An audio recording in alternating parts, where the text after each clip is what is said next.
Jagex has updated the Slayer boss drops. You guys remember Araxxor, where everyone was like, don't bring RuneScape 3 bosses to the game. Turns out it's nothing like the RuneScape 3 boss, except the concept of it being some sort of 8-legged spider, and the name and the location of where it's going to be. Everything else will be completely different and reworked, okay? However, they've updated it because some people aren't happy with the rewards, so we'll talk about the Amulet of Rancor first, which is the new best-in-slot melee neck piece. It's not great to the Amulet of Torture, and it was a welcome proposal from many of us, sorry. There were two topics that stood out, leaving some room for improvement, which was the Amulet of Rancor could stand to be a little stronger, so that it's weighing it up against the Amulet of Blood Fury is a tougher call. So basically, people want the Amulet of Rancor to be stronger, because there's no way the Torture is better than the Blood Fury. It can't be. So, especially with the ability that the Blood Fury has, or the Fury in general has, is to tribrid, right? So, people don't like that. Makes sense. And players don't want to see the Amulet of Torture left dead and buried, or feel like the grind to 93 crafting was in vain. Who cares? I don't care about that shit. So, they're looking to bump the melee accuracy stats on the Amulet of Rancor to give it an extra power against enemies of higher defense. And they'll also be adding negative bonuses for range and magic, since this shouldn't impact its intended use. Shouldn't impact the intended use cases, and come with the added bonus of keeping the Eclipse Addle in check. I'm not sure what that means. I don't use that. So basically, instead of plus 20 into all attack styles, it's now plus 25. So they're making it even stronger in terms of accuracy, but they're putting -6 magic and -8 range on it too, so that you are less likely to be tribriding with it. It's not going to be some all glory Barra's Gloves Amulet of Fury neck piece. It's going to genuinely look more like an aggressive attack melee necklace. Addle seems to be used a lot in wrist fights. Right, okay, it rolls off melee strength instead of range strength. I see. So, okay, so it's lowering the range accuracy. Makes sense. Alright, so, well, there you go. It's going to be even stronger, basically. Well, they buffed the fucking amulet. It's better than what we were already getting, which is huge. Crafting requirements. Many of you feel that the item which improves on the Amulet of Torture is in every way, but has a lower crafting requirements, feels a bit off. We've had a lot of back and forth at this point, because there are so many options put forward to you all.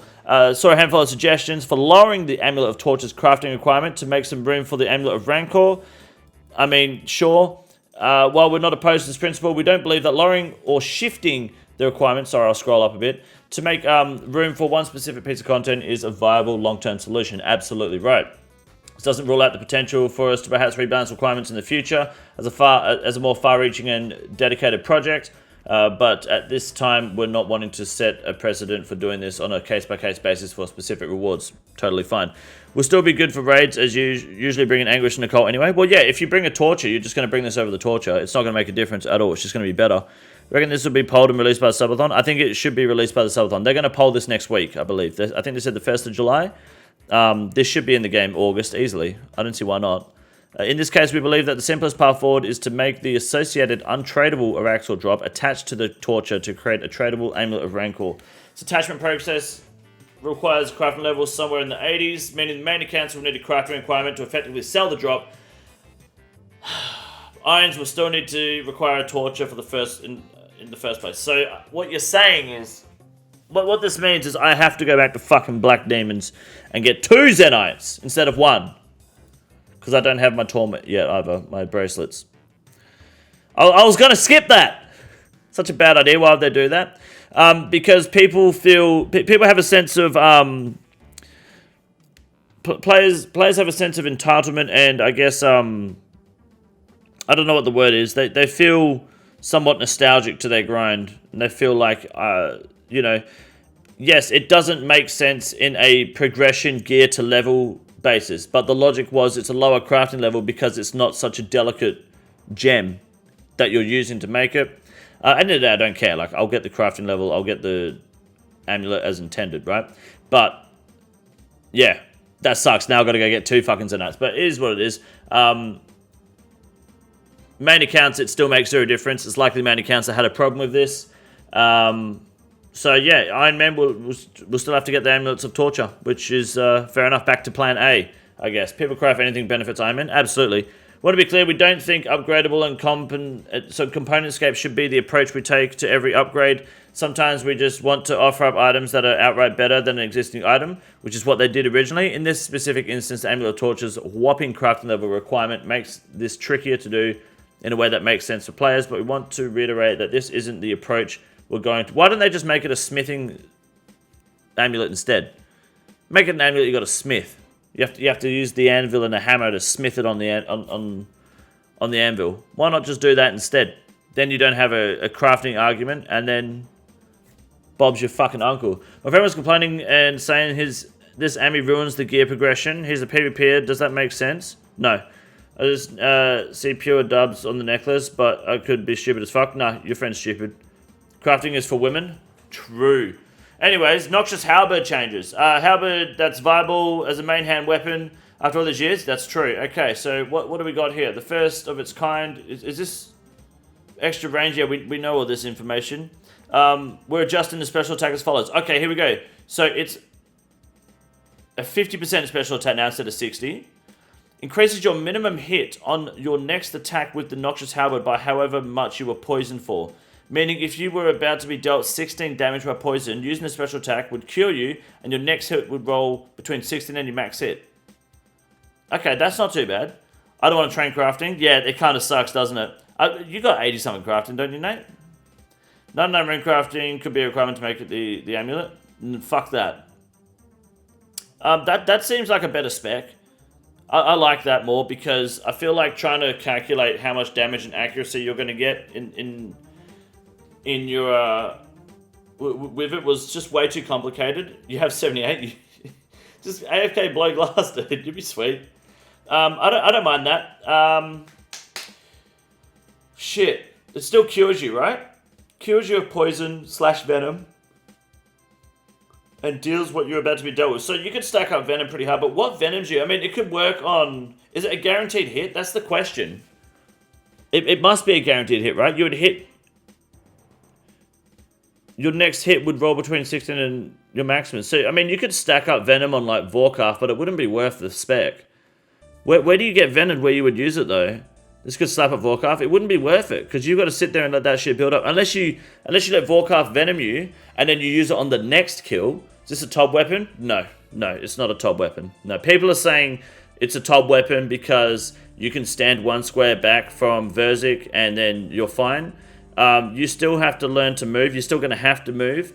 And I think it is very bad to introduce and encourage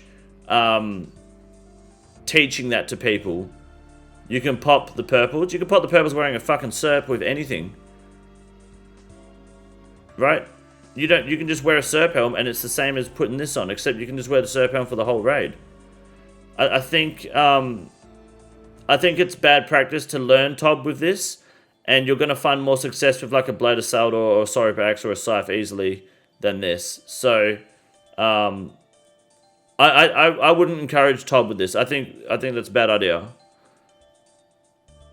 And to bring it just to pop purples doesn't make sense. Because if you're bringing a T-bow just to take poison arrows. Or if you've got a Toxic Trident, you've got your weapon. You've got a Blowpipe, you've got your weapon. Like, you don't need to add this to your arsenal. If is going to turn Verzik into AFK? No, it's not, because you still have to move. Because Verzik still throws fucking cabbages where you're standing, right? You're just moving left and right instead of in and out. What all you're doing is this, okay? You got Verzik in the middle. I can't believe I've got to actually show people this. This is crazy. This is Verzik, alright? And put a fat ass in the middle here. Make her purple. This would be good for her. There we go. That's Verzik, okay? And then you've got you've got let's say it's a 4-man, okay? So you got man 1, man 2, man 3, man 4. And instead of attacking here and then stepping out to here and then back in, you're just going to go from here to attack to here to attack, because otherwise you're still going to get fucking hit by the cabbage, aren't you? This is better than Abyssal Whip for top. What about Abyssal Tentacle? Even then, Abyssal Tentacle has the same effect on the purple spider, so it doesn't matter. Why not step back? Because it's a halberd, it has increased attack range. So you won't, you don't need to step back, therefore you can't get bounced. That's all you're avoiding getting bounced by Verzik. You're avoiding her knocking you back and stunning you. right? So what people are, so step back to 3 tiles. Right, but you're missing the point, Julian. It doesn't matter. Why I'm showing this is because it doesn't matter. Even if you could do it the same, you could step back 3 tiles, okay? Miss this tile here, attack here, and run here and back with it. What my point is, it does not matter. What you shouldn't be teaching that. Traditionally, Halley spec, does it hit twice? I don't actually know if it hits twice. I can't recall. I don't know. Does it hit twice? I'm not sure. You can't get close enough to get bounced? Yeah, but you're still moving, so you still have to... It doesn't make it AFK, right? So it wouldn't make a difference. Because you still have to move, otherwise she's going to throw cabbages at you and you're going to get fucking hit. So, like, you shouldn't really be teaching people to just walk left and right and try to avoid that. Just makes it less punishing. Does it? Okay, so now you've got 200 Tob KC, you pull a scythe. Guess what's happening? For the next 50 raids, you're going to go here, you're going to get bounced, you're going to be like, oh, I can't do it anymore, I can't go back to the halberd. Because you're too retarded to just learn basic fucking mechanics and practice like a normal fucking person doing the raid properly. You shouldn't be teaching people to avoid a mechanic completely that they're going to need in the future.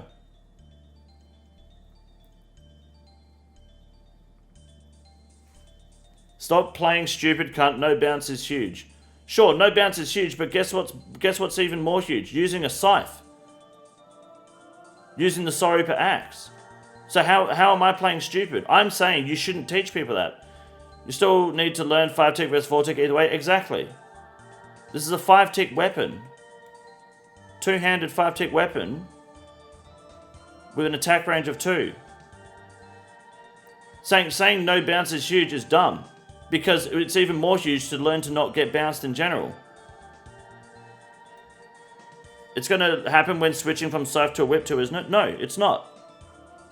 It's non-degradable for irons that farm Tob. Yeah, that's cool. You agree that you still need to learn something new with the scythe, so it doesn't matter. No, I agree that you still need to learn something with a weapon that it doesn't attack from 2 tiles away. Use the whip. Right? Who can then learn Vers after they've learned the raid in general? But the thing is, right, what you guys are forgetting, this is the problem that we're having right now. Every single person here that's disagreeing with me right now has 0 Tob KC. You haven't done Theatre of Blood. You can't successfully survive Verzik. So that kind of proves my point. You don't have a fucking clue what you're talking about. I'm telling you right now, it is not good practice to teach people to use a fucking halberd on Verzik. Otherwise, they would teach you to fucking mage it. Okay? Otherwise, they would teach you to not use a fucking whip. Not true? Absolutely true. People that still find a way to get bounced using that weapon? Absolutely. People still take damage using the shadow. Okay? It still happens. Learn to fucking do the raid properly, then you can fuck around and waste people's time if you want. 175 KC, by the way, then you've got brain damage, and thank God I don't raid with someone like you. You're garbage. So, that's probably worth noting. It's great for learners. You have fucking autism. 100%. Halberd Verzik. It is not great for learners. Definitely 100% easier to dodge cabbage than timing the bounce, but def makes it lesser. It's not even that fucking difficult. It's fucking bad for learners. How does that make sense? Why do you care so much if you're not going to use it yourself? Because I am a fan of, I don't know if you've seen any of my videos before, I make these things, they're called guides. They'd like to help people and help people learn the game, help noobs. I'm telling you right now, as someone who is very good at teaching people, someone who you come to learn how to play this game, it's a bad idea to teach people to use the halberd on Verzik. It will not help them. It will not. The only alternative is what Julian said, is if you teach them to step out 2 times and step back in, which then defeats the purpose. You could do that with it, that's fine. Do not teach people to just go left and right and avoid getting bounced. Did step out for the quest and thought it was pretty easy to get in sync? Exactly. There is a story mode Tob, go fucking learn it. It makes the hardest raid in the game easy for people to get through. This has nothing to do with Chambers of Zurich. How does it make the hardest game in the raid easier? Its entire existence is to get people to Tob more? I don't think so at all. This probably is going to have a good use inside the spider room, maybe. it will bring more people to top? No, it won't. It won't matter, because the biggest problem you guys have with getting into top isn't your gear or your knowledge. It's finding people that will top with you. You're too busy sitting there going, I don't have a teacher. That's your problem. Top is the most simple raid in the game, easily. Without a fucking doubt. You overthink it, which is why you guys are sitting here thinking, this will be good for top. No, it won't. You're going to sit there and you're going to get fucking killed anyway. 100%. Anyways. Not looking to go overboard here. Likes of the Scythe, Blade of Saldor, or Tentacle Whip don't have usable or noteworthy special attacks, and we don't think they need to. What's the Temp Whip spec? That's like guarantees poison, right? We're hopeful that reducing the cost of this particular special attack might make it more appealing for some niche utility, but we're not looking to create an all-in-one weapon that exceeds all damage dealer and sports a powerful special attack. I would love to know where this sits as consistent hits versus like a Temp Whip or a Blade of Saldor. It would be nice to know. Why would you argue with the man, the myth, the legend, King Condor? This man knows his shit. Get my cock out of your mouth, mate. I feel like the size is better. Of course the size is fucking better. I want to know if this hits more than once, though. I don't know if it hits more on bigger units. It never said that, did it? Do all halberds do that? They don't normally, do they? Only if you spec.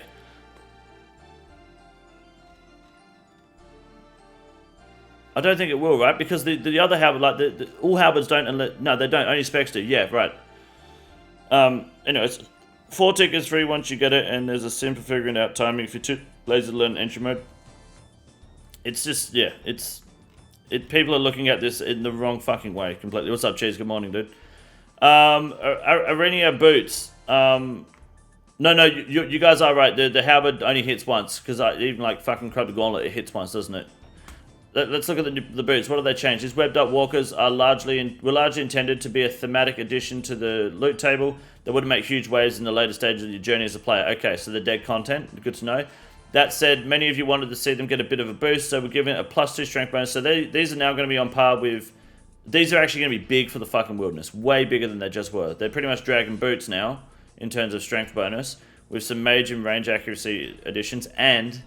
you're not going to get fucked in Venenatus / Spindle. That's pretty big. You're going to see PKs and anti-PKs and farmers alike wearing this shit when they're a decent prof. D-Boots is 4, Primordial Boots is 5. Yeah, you spent 30 mil on 1 strength bonus, remember that. Do you think they'll add weapons stronger than the big 3? Maybe one day eventually. It'll probably be content locked though. Like the Yellow Karis or some shit. With this added strength bonus, the Aranea Boots rival the Dragon Boots in defensive potential but lose out on the Primordial Boots. Though they have no defensive bonuses or accuracy bonuses, so they're still shitter than the Dragon Boots. We think this puts them in a more interesting spot, since obtaining them for yourself requires a higher slayer level than the Spiritual Mages and Cerberus. Makes sense, to be honest. As well as a more challenging encounter than the 3-headed Hellhound. That's cool. That's good to know. Defense requirement? At the moment, no. So who knows? That you might not need a defense level for these. That's what it looks like. Extended Antivenom. We're keeping the requirement for these at 94 Herblore, just like the Antivenom Plus. There's been a fair bit of chatter around Antivenoms in general and their associated Herblore requirements compared to their value of players, which we've made note of, but aren't looking to change at this time for the same reasons we outlined in talking about the Amulet of Rancor's crafting requirement. So basically, extendeds are going to be the same level, right? What is actually going to do at Spindle? It won't actually break the freeze of a PK, will it? No, it will just stop you from being damaged by the webs. So if Spindle throws the web down, you can run on it and it won't drain your prayer, your health, and your run energy, or whatever it does to you. I think it does every 10 seconds, which is more than enough time between each Spindle's web, right? It shouldn't break the freeze, no. It's purely just for the web mechanics. So if you get frozen, if you're a PKer, or if you're an anti-PKer even, and you get frozen on the webs, then you're fine. It shouldn't drain your run and prayer. Is what I believe they do. So I don't know, to me that sounds like it'd be good. Instead of a Pure is 2, if, level Slayer if untradable, true. No restore, stamina drain, and damage when on the Spindle web, yeah. Depends how many web hits it avoids, because the web hits every tick. Well, yeah, I guess so. I would have thought it just makes you... Yeah, actually, it doesn't actually state that, does it? Because if it only does it one tick, game tick, then that's shit. I think in the last blog, they actually didn't say... What did they say down here? They just said it grants immunity to spider webs. Assuming you haven't negated the effects of a spider web in the last 10 seconds, they will grant you immunity for the next web you walk on. So, does that mean you're immune until you step off the web? Or does that mean for one game tick? Because in Verzic, that just means one web, right? Sarachnis would be one web. But Venenatus or Spindle, I don't know. That's really... If it's just one game tick, then it's completely irrelevant there, right? Because it's just like, okay, you save like 4 run energy and 10 prayer or some shit. Or whatever the opposite. But if it's until you step off the web, maybe. I guess I have to find out. Are we going to get a beta? Probably not. They've got another fucking poll for us to do as well. Where does this leave power creep after the amulet is released? 0. No power creep. It's fine. Doesn't matter. You get an extra max hit on your AGS spec. Otherwise, everything stays the same. Okay, so this question assumes you've read both blogs. Good assumption. After reading our updated blog, how would you say your feelings about the rewards on offer have changed? I like the amulet more because it's just straight up fucking stronger. The crafting requirement and creation is significantly fucking worse. It's retarded. The Halberd special attack is significantly better. The stats are slightly better. Antivenom is slightly better. That's cool. I like it. Just want a Justy Inquis combination armor already. Crushed Torva equivalent would be so huge. That'd be pretty cool, yeah. What do you think of the Slayer level requirement? I feel like it's too high. I think 80s would be more ideal. Yeah, but why? Because you're in the 80s? If it's like more difficult than Cerberus, like they said it's going to be, then it makes sense for it to be higher than Cerberus, right? Plaza, what does this say? The question focused solely on the power level of the combat-oriented rewards following our updated proposals. Okay, so please let us know how you feel about each of the rewards power levels as they've become, after they've been proposed, indicating whether you believe something should be stronger or weaker than it actually currently is. I think they're all good as proposed, really.